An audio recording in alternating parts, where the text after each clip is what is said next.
Uganda's Ministry of Water and Environment is using an integrated approach to restore SIPI ecosystems and protect water-based initiatives in the area. Over the last 10 years, the government, through the Ministry of Water and Environment, we have been promoting what we call catchment-based integrated water resources management. And all projects within the ministry and other agencies are following this approach, that every water infrastructure project has to have a catchment management component. And the work in the CP is clearly following government policy and is also helping us to get people to know that actually the policy government has set in place can work. Occupying 90 square kilometers, about 9,000 hectares on the slopes of Mount Elgon, SIPI is home to Kapchorwa and Bulambuli districts. It's also one of the 14 watersheds in Awoja catchment, a portion of the Choga water management zone, and therefore a priority for conservation. This eastern part of Uganda is under ecological threat from soil erosion and siltation of rivers and floods, and farmers have lost their source of livelihood. For quite a long time, we have been donating the top fertile soils to the river, and the water becomes contaminated. And it's the same water that we also consume. Then at the same time, our crop production has significantly declined. That makes us really understand that we have been great losers. Overcultivation on steep slopes and riverbanks are combining to put the area under increased pressure.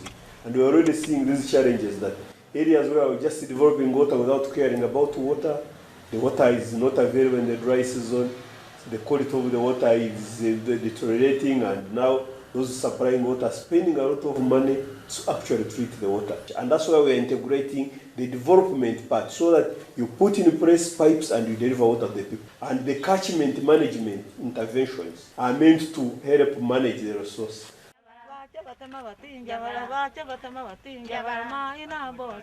This project is made up of 3 components.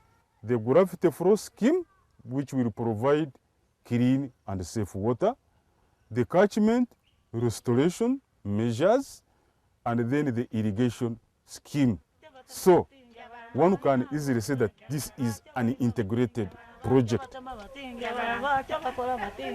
Since the government cannot be expected to do everything alone, the ministry, through the Directorate of Water Resources Management, contracted IUCN to facilitate the project.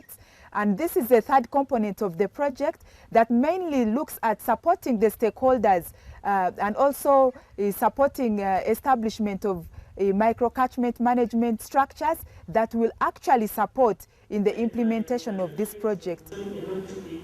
To be effective, 4 nature-based actions were undertaken. These actions were stakeholder engagement and sensitization, capacity building of micro-catchment organizations, establishment of soil and water demonstration centers, and community tree planting initiatives.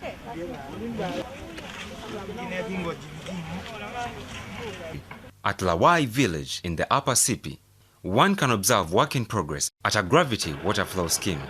This is one of the 3 components of the project, as we've heard. For the first time in their lives, people will have access to safe and clean piped water. This project is the real issue, the issue of water, because that we have been taking that water. So now we are happy with this project.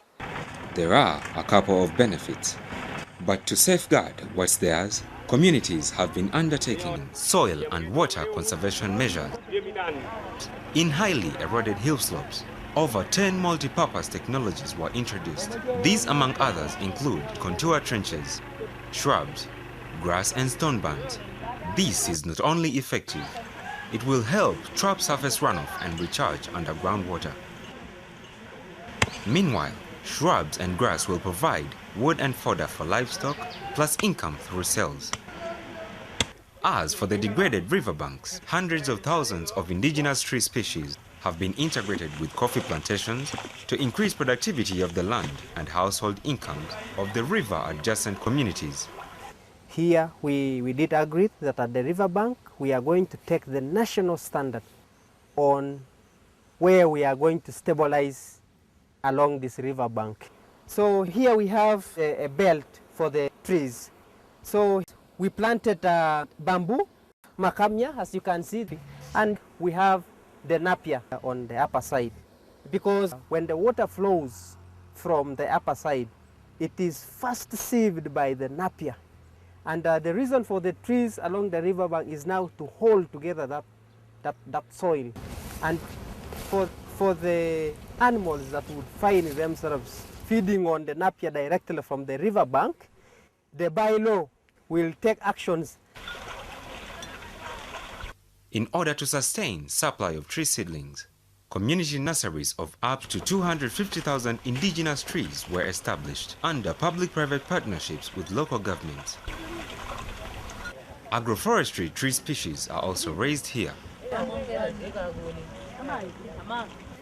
To increase participation of all in joint plans and actions, gender inclusiveness was key in the project.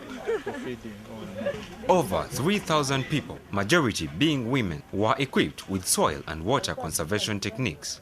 They are now applying the knowledge and skills on their own farms. So far, plans to sustain the project are in place, developed by the communities themselves. The approach that this project has used so far is a community-based approach, because they have consulted all the stakeholders from village level up to district level. I feel this has been a very good approach. As great as this project may be, it was probably better to try it on a pilot basis. Certainly, this catchment approach will be scaled up in order to raise a critical mass for greater impact. The ball is all ours, but micro-catchment committees are key players.